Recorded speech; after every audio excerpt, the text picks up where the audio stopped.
My name's Eliza. Growing up, the difference between me and my twin sister Anna was like night and day. She was the golden girl, and well, I wasn't. Our dad, a stern university professor, had his life's work tied up in books and lectures, while our mom was the quintessential housewife, dedicated to her home and family, pushing us to follow in her footsteps. From as early as I can remember, being at home felt more like sitting through a never-ending critique session. My parents had a blueprint for the perfect family, and it didn't include a daughter who wore band t-shirts and liked to keep to herself. "Eliza, why can't you be more like your sister?" was my mom's favorite line, usually tossed my way when I showed up at breakfast with my headphones in, trying to block out the world. Anna, on the other hand, basked in the glow of approval. "I just don't get why it's so hard for you to put on a nice dress and smile more," she'd say, flipping her perfect hair over her shoulder. It was like she was from a different planet. One particularly grueling Saturday, as our family prepared for one of Dad's faculty parties, a total snooze fest but mandatory appearance for us, I decided to rebel in the smallest way I knew how. I put on my darkest eyeliner and a pair of boots that definitely did not meet the appropriate standard. "You're not going out like that, are you?"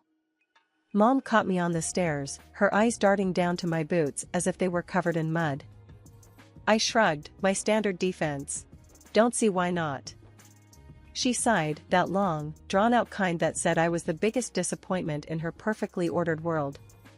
"Please, Eliza, just this once, can't you try to fit in?" "What for? So you can pretend we're the perfect family?"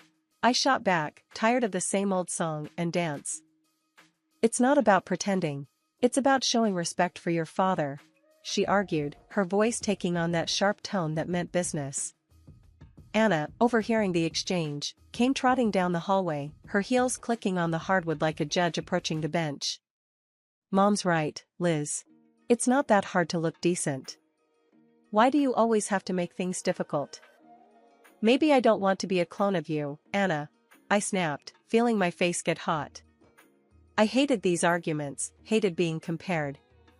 But more than anything, I hated feeling like the odd one out in my own home. Dad appeared at the bottom of the stairs, his brow furrowed. "Enough," he commanded, his voice firm.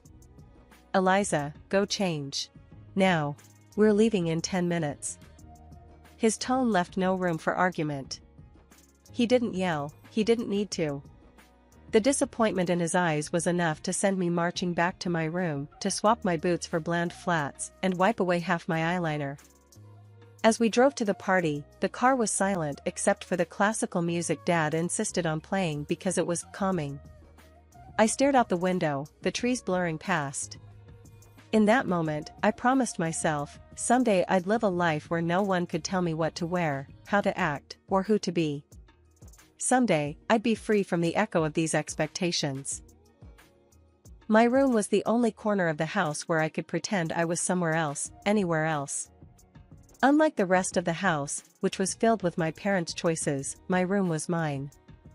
It wasn't much, just 4 walls covered in sketches and music posters, but it was my escape from the reality of my family's expectations.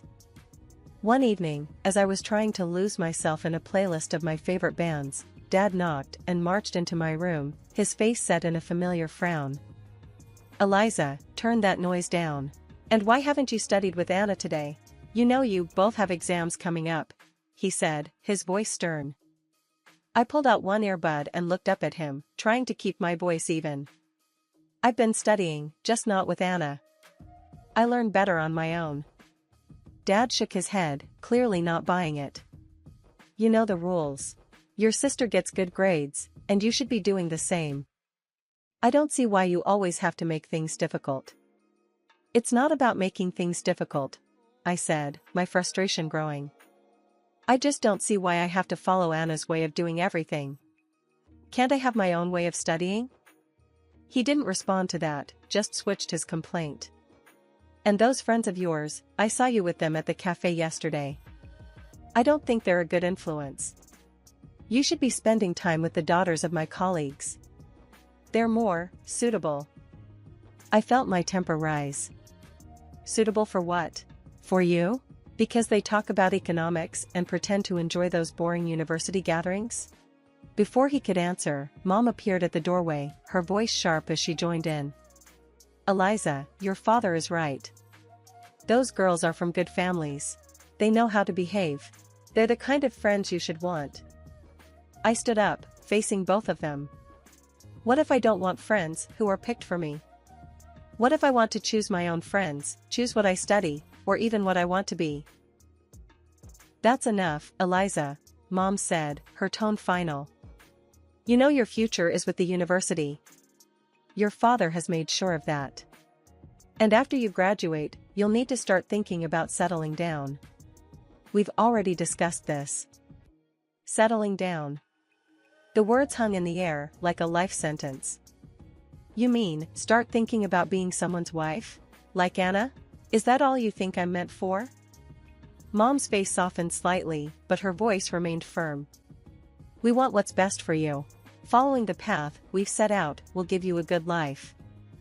A good life, I repeated, the irony bitter in my mouth. Is it a good life if it's someone else's idea of good? No one answered that. They didn't need to. We all knew there was no point in arguing.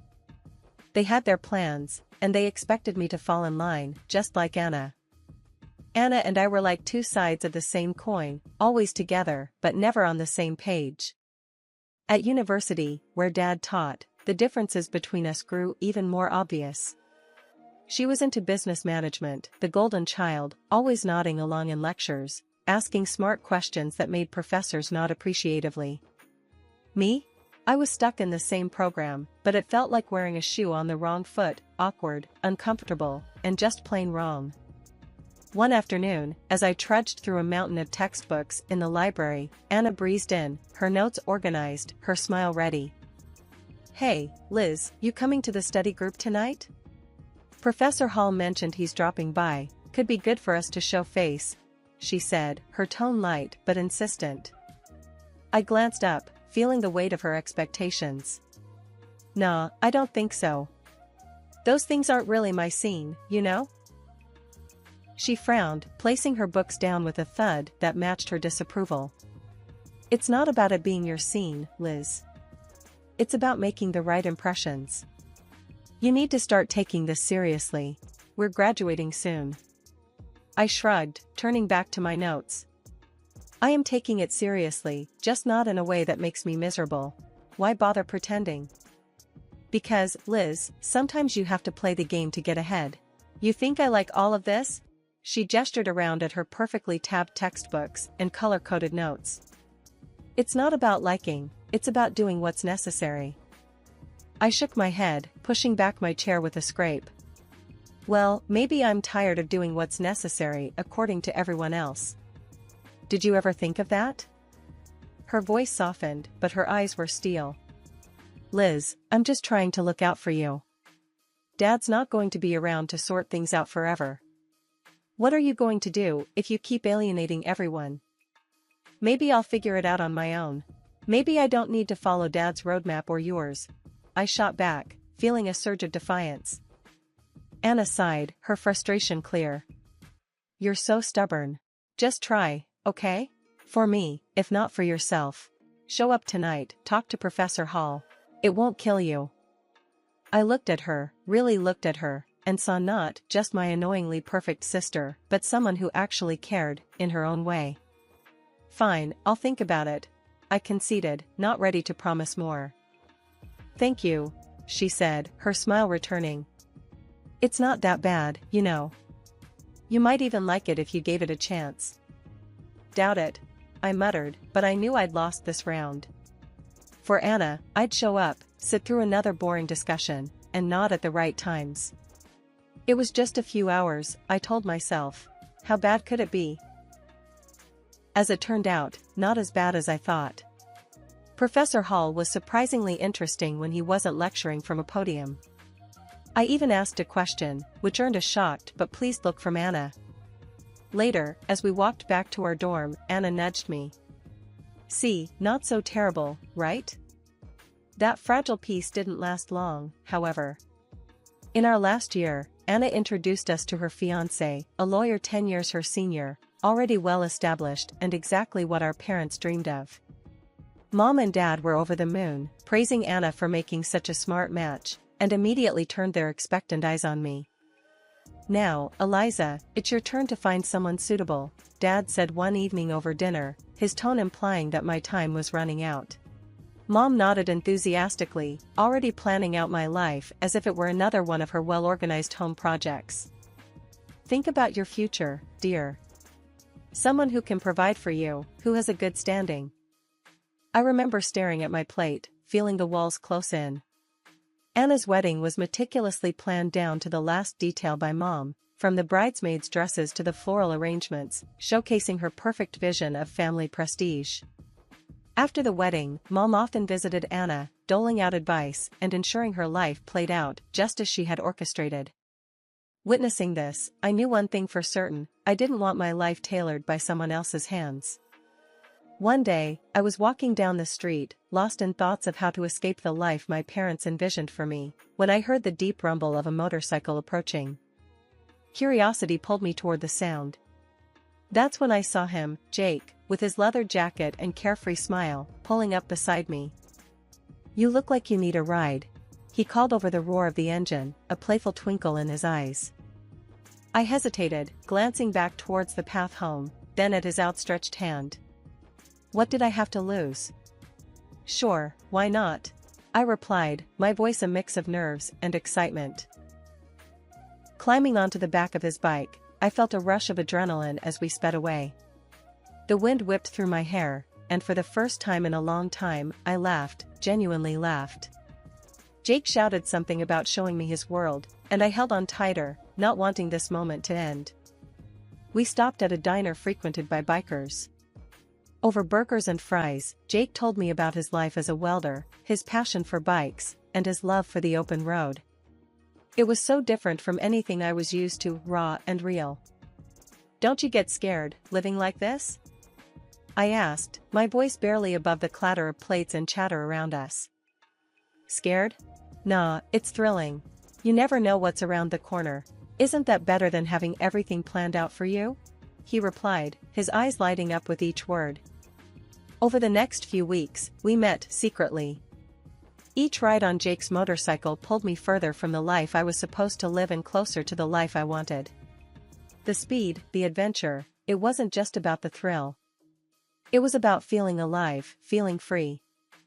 One evening, as we watched the sunset from a secluded overlook, Jake turned to me. "Eliza, I don't just ride to escape. I ride to feel alive, to make every moment count. With you, every moment feels like it's worth something." I leaned into him, my heart beating fast. "I've never felt like this before. You make me feel free, Jake." He smiled, pulling me closer. "Then let's not go back to just existing. Let's live." 6 months with Jake felt like a lifetime of moments I'd always dreamed of.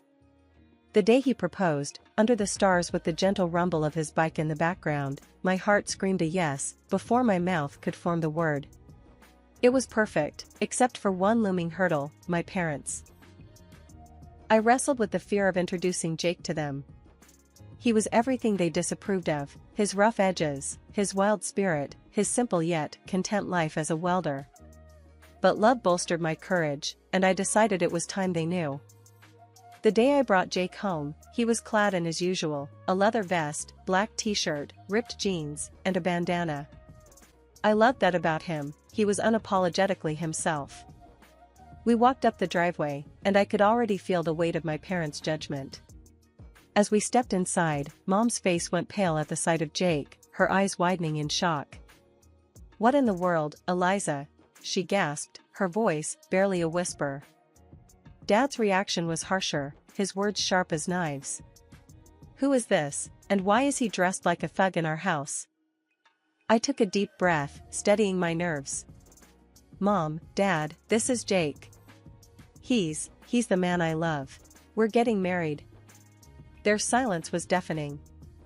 Then, Dad turned to Jake, his tone laced with disdain. "Married? What do you do for a living, young man? What are your qualifications?" Jake, bless him, didn't waver. I'm a welder. I took some specialized courses after high school. I work hard, and I make an honest living. The look on my parents' faces was a mix of horror and disbelief. Mom looked like she might faint. A welder? Eliza, you can't be serious. Dad's voice rose, anger flaring. You expect us to give our blessing to this? To throw away your future for a welder? I felt my resolve harden. Yes, because he makes me happy. Isn't that what should matter? But the life you'll lead, Mom started, her voice tremulous. Will be the life I choose, I shot back, my own voice gaining strength. Dad shook his head, his decision clear. We cannot and will not support this. If you choose him, don't expect to be a part of this family. The finality in his tone broke my heart, but not my decision. Jake squeezed my hand, giving me the strength to face them. Then I choose Jake. I choose us. I choose my happiness. Mom's eyes filled with tears, and Dad's jaw clenched tight. If you walk out with him, don't bother coming back, Dad said, his voice cold. Walking away from my parents' house with Jake, my heart was a mess of emotions, pain, relief, excitement, and fear all mixed into one. The night air felt different, like each breath I took was a step further into a new life. We rode in silence for a while, the only sound the steady roar of the motorcycle beneath us. When we finally stopped at a small diner on the outskirts of town, Jake turned to me, his face serious. You sure about this, Eliza? I mean, really sure? There's no going back after tonight, he said, his eyes searching mine for any hint of doubt. I nodded, squeezing his hand tightly. I've never been more sure of anything. Being with you, this feels right. It feels like what I'm supposed to do. He smiled, that reckless, charming smile that had won me over the first day we met. All right, then. Let's do it. Let's start our life together. Inside the diner, we found a quiet booth in the corner. The waitress brought over 2 coffees without asking, and we sat there, planning our next steps. So, what's first? I asked, stirring cream into my coffee, watching it swirl and blend. We'll need to find a place to stay, at least for a while. Then, maybe look for jobs.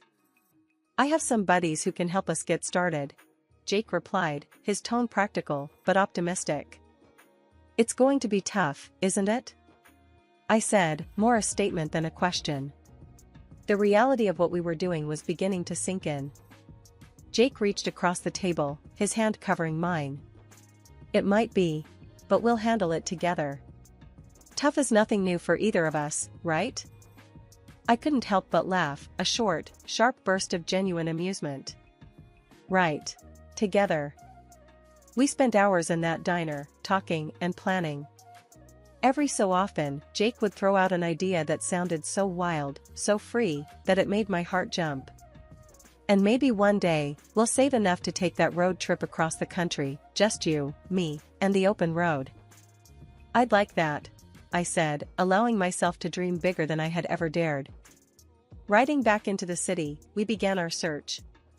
The next weeks were a blur of activity. We found a small apartment on the edge of town, nothing fancy, but it was ours. Jake found work at a local garage, and I picked up shifts at a nearby diner.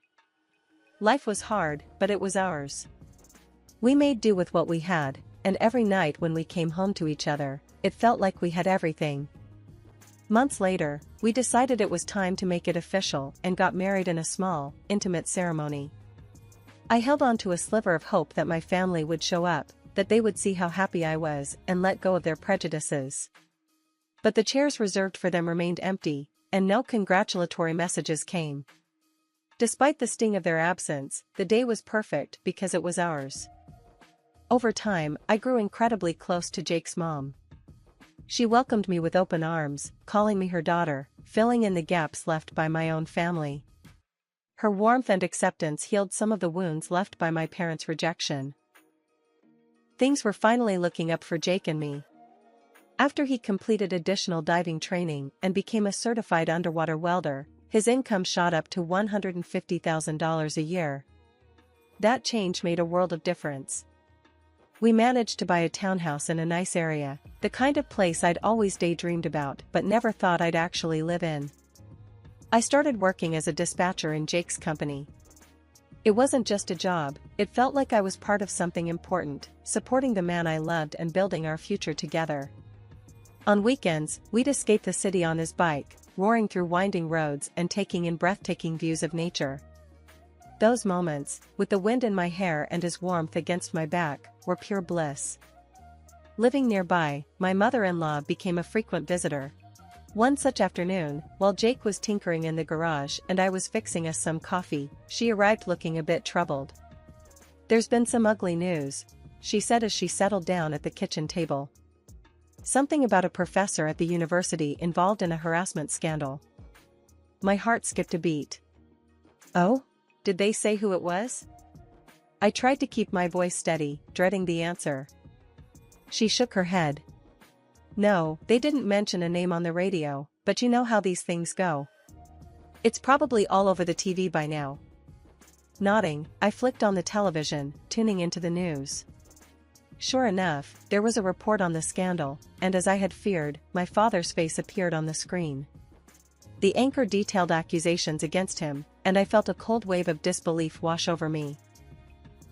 Turning off the TV, I sat down heavily, trying to process the news. Jake came in, wiping his hands on a rag, and saw my face. "What's wrong, babe?" he asked, his brow furrowed in concern. I swallowed hard, my voice barely a whisper. "It's my dad. He's been accused of harassing a student." Jake's expression hardened for a moment before he came over and took my hand. "I'm sorry, Eliza. That's tough news. How do you want to handle this?" I shook my head, not really sure of anything at the moment. "I don't know. I mean, what can I even do? It's not like we're close anymore." He squeezed my hand, understanding. "Whatever you need, I'm here for you. We don't have to figure it all out right now." I decided to wait and see how things unfolded before making any moves. Whatever decision I made, I knew I'd have Jake by my side, and that was the reassurance I needed to face whatever came next. Life had been peaceful until that unexpected afternoon at work, when a familiar car pulled into the parking lot. I hadn't seen my parents in a long while, and the sight of them stirred up a mix of emotions I thought I had put to rest.